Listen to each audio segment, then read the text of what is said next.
کوي نسکا کوي خو په دې سترګو باندې به بیا هم هغه څیزونه ګوري چې توبې به وباسي. دا روژه ده. په دې غوږونو باندې به هغه نام پړتې اوري چې توبې به وباسي. دا روژه ده. نه جي نه ځان هسې مه تکلیف کې کوه چې خولې ته دې تاله والې ده نور هره ګوته کې دروغ وی غیبت کې د مسلمان سپکاوی فضول خبرې کنځلې غلط اورېدل غلط ویل دا کې مه نیسه روژه داسې.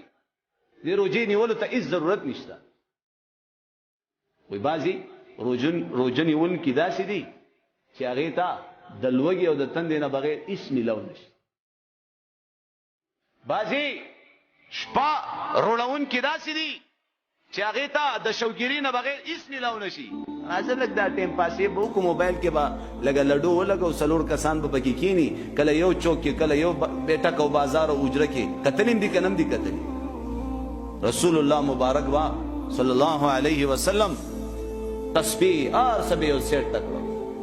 روژې سره سره ما تاسو ته ویلې روژهدار سړی اودی د ده دا خوب هم په عبادت کې شمارولی شي.